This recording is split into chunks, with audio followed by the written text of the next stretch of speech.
বট বাহিনী তো জামায়াত ইসলামের মতো জায়গা থেকে এগুলো পালাতো ইম্পসিবল, কোনো প্রশ্রয় দেওয়ার মতো প্রশ্ন আছে না। হাহারি একজন মার্ডার হয়েছে, খুন হয়েছে। মাঝে মধ্যে এমন হয় যে একটা ফেসবুক স্ট্যাটাস দিচ্ছি, ইলেকশনটা কিন্তু বেশি হতো, 10 মিনিটে ভেতর 500-600 কমেন্ট চলে আসছে। এটা কোনো স্বাভাবিক প্রসেস নয়। এবং এই কমেন্টগুলো যে খুঁজে দেখে তাদের একজন ফ্রেন্ড অথবা 2-4টা। আপনি আপনার কথা বলছেন? আমি আমার কথা বলছি। আপনি তো জামাতের থেকে ইলেকশন করেছেন। জি, আমি জামাত থেকে ইলেকশন। মানে সেটাকে আপনার 600-700 কমেন্ট কি আপনার 1-2 পক্ষে? মিনিটে দেখুন। আপনার আমার পক্ষে? অফকোর্স আমার বিপক্ষে। 1-2 মিনিটের ভিতরে কয়েকশো কমেন্ট চলে আসতেছে। আচ্ছা, দ্যাট মিনস এটা সিস্টেমেটিক একটা সফটওয়্যারের মাধ্যমে হোক, বট বাহিনীর মাধ্যমে তারা এগুলো করছে। এবং ম্যাম যেটা কথা বলেছেন, বিরোধী দলীয় নেতার বিষয়ে বলেছেন, আমার মনে হয় ম্যাডাম বুঝতে ভুল হয়েছে কিনা। বোন বলাটা অবশ্যই সম্মানের জায়গা থেকে, কিন্তু উনি কখনোই বলার কথা নয় আমার বট বাহিনী তো জামায়াত ইসলামের মতো জায়গা থেকে এগুলো পালাতো ইম্পসিবল, কোনো প্রশ্রয় দেওয়ার মতো প্রশ্ন আছে না। আমার বট বাহিনী বলি নাই, এগুলা নিয়ে হয় কি ফটো কার্ড বানাই তো আমরা ঝামেলায় পড়ি। আমার বট বাহিনী বলি নাই, আমি বলছি আমার বোন বলেছে। বোন যে কথাটি লিখেছেন এটাই তো বট বাহিনীরা করে, তার মানে উনি কি বট বাহিনীকে জাস্টিফাই করছেন না? মানে আমার কথা সামারি এটা।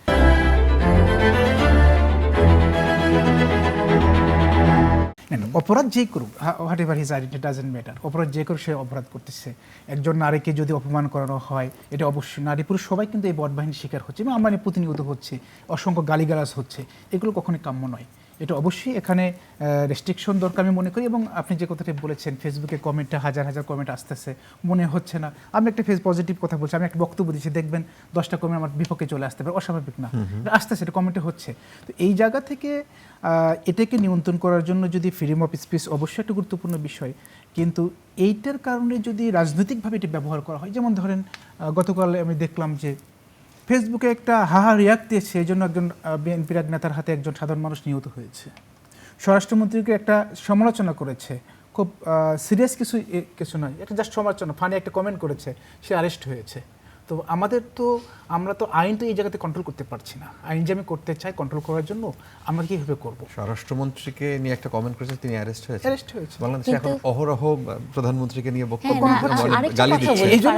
সেটা হচ্ছে যে আপনি দেখেছেন রামিসার বাসায় যখন গেছে, স্বরাষ্ট্রমন্ত্রীকে পাশ থেকে প্রধানমন্ত্রী যে ভুয়া বলা হয়েছে, তো সেখানে তো আমি কোনো পুলিশের কোনো অ্যাকশন দেখলাম না বা তাদের তো এমন যদি হয় যে রিয়াকশনই তাকে ধরা হচ্ছে, এটা কি খুব জেনারেলাইজড হয়ে গেল না? কারণ হয়েছে এই জন্য বললাম, আমি সোশ্যাল মিডিয়াতে দেখলাম, আমরা মিডিয়াতে দেখলাম, এই কারণে বললাম আর কি। একজন মার্ডার হয়েছে, খুন হয়েছে, কমেন্ট করার কারণে গ্রেপ্তার হয়েছে, এ ধরনের ঘটনা আসছে প্রতিনিয়ত। আর দেখেন ভুয়া বিষয়গুলো, এগুলো তো বিষয়টা এরকম না যে বট বাহিনী সেখানে উপস্থিত ছিল কিংবা বিরোধী দলের লোকজন উপস্থিত ছিল। এটা হয়েছে পরমত সহিষ্ণুতাটা আছে, তাহলে এই দলে অপিনিয়ন থেকে এগুলো আসছে, মানে পাবলিকের সাধারণ সেন্টিমেন্টের জায়গা থেকে আসছে। পাবলিক আপনি কিভাবে চিন্তা করে, এত রক্তের পরে একটা নতুন সরকার আসবে, সেই সরকার কিভাবে দেখতে চেয়েছিল তারা? সরকার যখন অতীতে অন্ধকার পথে চলছে, মানুষ যখন তার প্রত্যাশা অনুসারে পাচ্ছে না, তখনই কিন্তু মানুষ হতাশ হয়ে যাচ্ছে।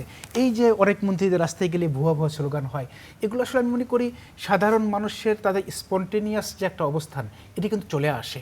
মানুষ সরকার কীভাবে দেখছে, মানুষ কীভাবে প্রত্যাশা করতে, এগুলো কিন্তু সেখান থেকে চলে আসে। আমি শুধু মানুষকে দায়ী করার মতো পার করতে পারি না, এখানে সরকার তার দায়বদ্ধ কিন্তু এগিয়ে যাওয়ার কোনো সুযোগ নেই।